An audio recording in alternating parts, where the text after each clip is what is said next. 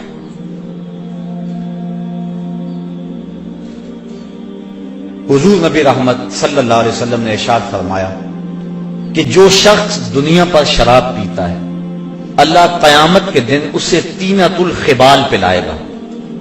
صحابہ نے عرض کی حضور یہ طینۃ الخبال کیا ہے؟ فرمایا یہ جہنمیوں کے زخموں کی پیپ ہے،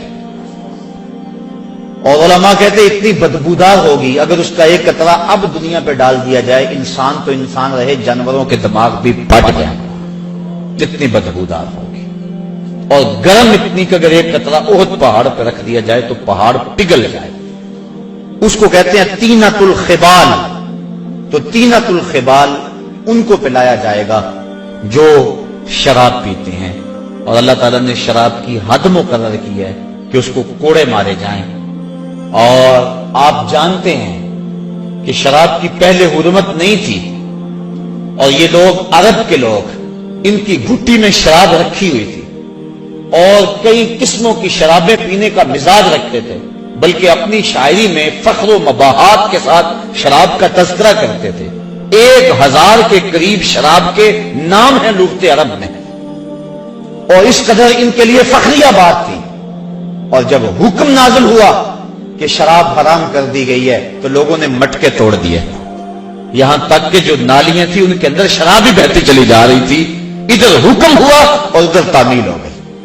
یہ تھی ان کی زندگی، وہ حکم کو ترجیح دیتے تھے۔ یہ تو حکم ہو گیا۔ ایک دن حضور خطبہ فرما رہے تھے، کچھ لوگ کھڑے تھے تو حضور فرمایا بیٹھ جاؤ، تو ایک صحابی گھر سے نکل رہے تھے، ابھی گلی میں ہی تھے، انہوں نے وہاں سنا تو وہیں بیٹھ گئے، کہا حضور نے کہہ دیا ہے بس عمل ہو گیا۔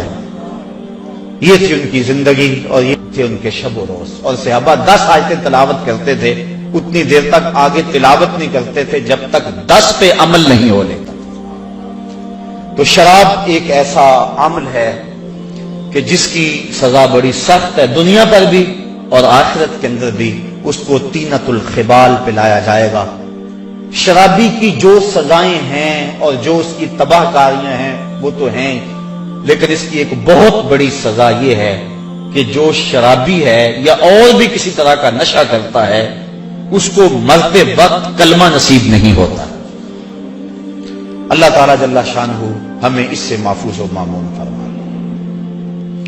کبیرہ گناہوں میں سے ایک گناہ النیاحہ، جب کوئی شخص فوت ہو جائے تو نوحے کرنا، یہ بالخصوص عورتوں میں ہے، مردوں میں بھی پایا جاتا ہے لیکن زیادہ تر یہ بیماری عورتوں میں۔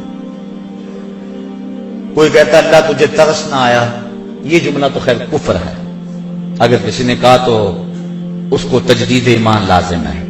جب کوئی دکھ پہنچے تو ظاہر اسلام دین فطرت ہے، اسلام یہ نہیں کہتا کہ تم اظہار غم نہ کرو، لیکن اظہار غم کے 4 طریقے ہیں: دل کا غم، آنکھوں کا غم، زبان کا غم، ہاتھوں کا غم۔ دل کا غم کیا ہے کہ دل دکھ سے بھر جائے، آنکھوں کا کیا غم ہے؟ آنسو بہائیں۔ زبان کا کیا غم ہے کہ واویلا کیا جائے، اور ہاتھوں کا غم کیا ہے کہ گریبان نوچا جائے، منہ پہ تھپڑ مارے جائیں، بال کھینچے جائیں۔ پہلے 2 غم رحمان کی طرف سے اور دوسرے 2 شیطان کی طرف سے۔ فرمایا لیس منا من ضرب الخدود وشق الجیوب ودعا بدعوی الجاہلیہ، جس نے گریبان پھاڑا، چہرے پہ تماچے مارے اور جہلوں جیسی باتیں کی، فرمایا ہمارے سے اس کا کوئی تعلق نہیں ہے۔ تو نوح سے منع فرمایا گیا، بلکہ اگر مرنے والے کے دل میں یہ آرزو تھی کہ میرے بعد خوب چیخ پکار پڑے گی، لوگ بڑا روئیں گے، بعض لوگ کہتے ہیں ہمیں کون رونے والا ہوگا، تو اگر کسی کے دل میں یہ ہوگی کہ میرے بعد لوگ روئیں اور عجیب کیفیت بن جائے، تو ایسے نوح پہ جو راضی تھا، حضور علیہ السلام نے ارشاد فرمایا جب وہ مرتا ہے تو رونے والوں کے رونے کی وجہ سے اس کو قبر میں عذاب ہوتا ہے، جتنا لوگ زیادہ روئیں گے اتنا ہی اس کو عذاب دیا جاتا ہے، اگر وہ اس پہ راضی تھا۔ لیکن اگر راضی نہیں تھا تو علماء نے تعبیر کی ہے کہ جو رونے والوں کا عذاب اہل قبور کو ہوتا ہے تو وہ انہی پر ہے، جو نہیں راضی تھے ان پر نہیں ہے۔ تو نوح سے منع کر دیا گیا، باقی آنکھوں سے آنسو بہائے جا سکتے ہیں، بلکہ وہ اظہار محبت ہے۔ جب حضور کا بیٹا انتقال کر گیا، شہزادہ رسول حضرت ابراہیم علیہ السلام، تو حضور تشریف لائے، سرہانے پہ بیٹھے، بیٹے کی پیشانی پہ ہاتھ رکھا، وَأَيْنَا رَسُولِ اللَّهِ تَدْمَعَانِ، حضور کی آنکھوں سے آنسو جاری تھے، اور حضور نے زبان سے کیا کہا بیٹا ابراہیم آنکھیں رو رہی ہیں، دل غم زدہ ہے، لیکن زبان سے وہی کہوں گا جس سے رب راضی ہوگا، زبان سے ایسا جملہ نہیں نکالوں گا جس سے میرا رب ناراض ہو جائے۔ تو یہ جو نوحہ ہے، مرتے وقت عورتیں جس انداز میں، حالانکہ تلقینیں صبر کرنے کی ضرورت ہوتی ہے، جب آپ کسی کے ہاں جائیں، فوتگی ہو گئی ہو، تو کوشش کریں کہ ان کو ایسا جملہ کہے جن سے اس کی ڈھارس بن جائے، نہ یہ کہ کوئی ایسی بات کر کے ان کے جذبے کو اور آگے بڑھا دے اور ان کی آگ کو اور زیادہ تاؤ دے، ایسا نہیں ہے، بلکہ تلقین صبر کریں۔ ایک عورت کسی قبر پہ بیٹھ کے رو رہی تھی، حضور علیہ السلام گزرے تو فرمایا اصبری یا امت اللہ، اے اللہ کی لونڈی صبر کر، اسے نہیں پتا کہ یہ گزرنے والا کون ہے، وہ غم میں بیٹھی تھی، اس نے کہا تجھے یہ دکھ پہنچا ہوتا تجھے پتا چلتا، تو کسی نے اس کو بتایا کہ تو کیا کیا بیٹھی ہے، یہ تو حضور تھے، تو وہ سخت پریشان ہوئی، تو حضور نے فرمایا صبر وہ ہے جو پہلے صدمے پہ کیا جائے، الصبر عند الصدمۃ الاولی، جو پہلے صدمے پہ صبر کیا جائے وہی صبر ہوتا ہے۔ جب آہستہ آہستہ دکھ آتے جاتے ہیں تو انسان عادی بن جاتا ہے، تو جب تکلیف پہنچتی ہے تو اس وقت مومن کیا کہتا ہے، انا للہ و انا الیہ راجعون۔ اور علماء نے یہ بھی لکھا ہے کہ صبر کی تعریف یہ ہے کہ معمولات عبادت کا ضائع نہ ہو، جو ایسا کرے وہ صابر ہے، یہ نہیں ہے کہ تکلیف آ گئی تو اب نماز بھی جاتی رہے، نہیں، وہ معمولات اپنے معمول پہ جاری رہے۔ حضرت صدیق سکتی رضی اللہ تعالی عنہ کا بیٹا فوت ہو گیا، جوان سال، تدفین و تجہیز تکفین میں لگے رہے، ایک نماز قضا ہو گئی، بعد میں لوگ آپ سے تعزیت کرنے آتے رہے، افسوس کرنے آتے رہے، تو جب آپ نے شام کو اٹھتے ہوئے چٹائی اٹھائی، فرمایا کیسا دور آ گیا، میرا بیٹا فوت ہو گیا ہے، سارے شہر نے آ کے افسوس کیا ہے، اور میری نماز فوت ہوئی ہے، کسی ایک نے بھی نہیں پوچھا ہے۔ تو معمولات عبادت ان کو برقرار رکھا جائے، یہ صبر ہے۔ تو یہ جو نوحے عموماً عورتیں بالخصوص پڑھتی ہیں، تو بلکہ ایک روایت میں آتا ہے 7 اشخاص ایسے ہیں کہ جب ان کو تم قبر میں دفن کر کے آتے ہو تو ان کا رخ قبلے سے پھیر دیا جاتا ہے۔ فرمایا فاذهبوا وانبشوا قبورکم، جاؤ جا کے ان کی قبریں اکھیڑ کے دیکھ لو، اگر ایسا نہ پاؤ تو پھر مجھے آ کے کہنا کہ میں نے کیا کہا تھا۔ اور ان اشخاص کو حضور نے گنوایا، ان میں شرابی بھی ہے، اس میں ذخیرہ اندوز بھی ہے، اور اس میں آخری جو ہے 7واں بن نائحۃ، اور نوحے پڑھنے والی عورت جو اور لوگوں کے جذبات کو بھڑکاتی ہے۔ لوگ کہتے ہیں فلاں نے وین کی حد کر دی، وہ بچے بھی رو پڑے جی ایسی حد کر دی، یہ منع ہے، یہ شریعت نے ہمیں اس سے روکا ہے۔ تلقین صبر کیا جائے، مرنے والے کے لیے دعا کی جائے، اور اللہ سے رحمت کی امید رکھی جائے، اور انا للہ و انا الیہ راجعون پڑھا جائے۔ ہاں آنکھوں سے آنسو بہیں، دل غم زدہ ہو، ظاہر ہے جس کا گھر کا چراغ بجھ گیا اس کو سکون تو نہیں ہوگا، جس کا بھائی چلا گیا کمر تو ٹوٹ گئی اس کی، جس کا شوہر چلا گیا زندگی اجاڑ ہو گئی، جس کا بیٹا چلا گیا اس کا تو کلیجہ کٹ گیا، دکھ تو بڑا ہے لیکن امتحان بھی یہ ہے۔ اور مومن جب مصیبت پہ صبر کرتا ہے اللہ اس کو اجر دیتا ہے۔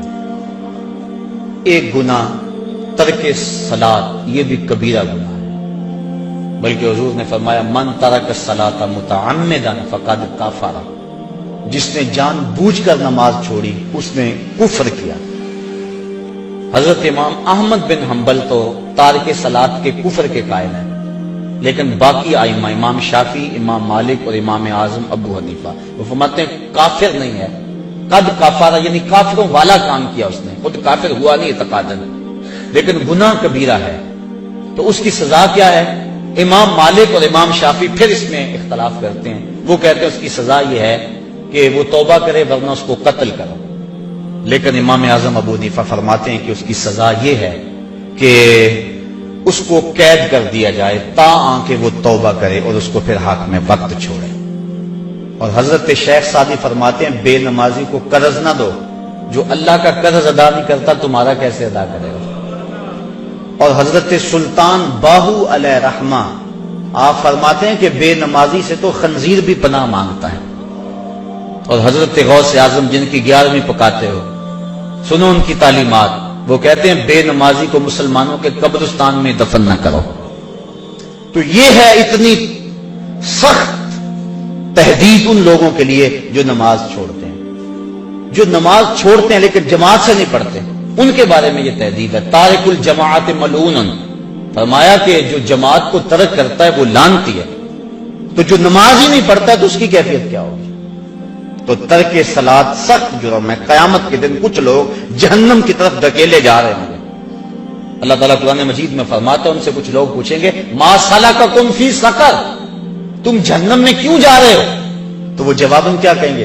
لم نک من المصلین، ہم نماز نہیں پڑھا کرتے تھے، یعنی ہمارا جہنم میں جانے کا سبب یہ ہوا کہ ہم نماز نہیں پڑھا کرتے تھے۔ اور صاحبو اللہ کے محبوب کا ایک فرمان سنو اور غور سے سنو، حضور فرماتے ہیں کہ جو بے نماز ہے کل قیامت میں اس کو جس صف میں دشمنان خدا فرعون، حامان، قارون کھڑے ہوں گے، بے نمازی کو صف میں کھڑا کر دیا جائے گا۔ کیا ہم میں سے کوئی گوارا کرتا ہے کہ دشمنان خدا کی صف میں کھڑے کر دیے جائیں؟ اگر نہیں گوارا کرتے تو عزم کریں کہ آج کے بعد نماز نہیں چھوڑیں گے۔ صرف رمضان میں فرض نہیں ہے، رمضان المبارک کے علاوہ بھی نماز فرض ہے۔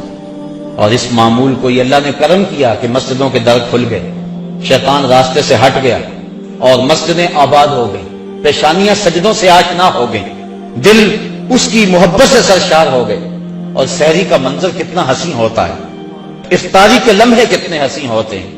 اور کبھی غور کرنا، جب ہم یہاں درس سے فارغ ہوتے ہیں تو باہر کا ذرا منظر اس وقت دیکھنا، ایسا لگتا ہے جیسا رحمت ربی اتر رہی ہے، عجیب کیفیت میں تو محسوس کرتا ہوں کہ اللہ کا قرآن سنا، اس کا دین سنا، اس کے پیغام کو سنا تو ایسی کیفیات نصیب ہو جاتے ہیں۔ یہ رمضان کے عشرۂ رحمت سے چھنتا ہوا نور ہے جو ہمارے من میں اجالے پیدا کر رہا ہے۔ تو یہ جو ہمیں توفیق نصیب ہوئی رمضان میں نماز کی، دعا کریں کہ یہ تسلسل سے باقی رہے، اور یہ جن گناہوں کی نشاندہی کی گئی ہے اللہ ہمیں بچنے کی توفیق دے، جن کی نہیں بھی کی گئی ہمیں پتہ ہے کہ گناہ کیا ہے۔ حضور نے فرمایا کہ جو تیرے سینے میں کھٹکے اور تو لوگوں کے اس پر مطلع ہونے سے ڈرے وہ گناہ ہے، ما حاک فی صدرک، تو ہمیں پتہ ہے گناہ کیا ہے اور نیکی کیا ہے۔ ہمیں اپنی زندگی کو ایک خوبصورت نظم دینا چاہیے اور زندگی کو نیکیوں کا حسن دینا چاہیے۔ اللہ مجھے آپ کو اپنی رحمت اور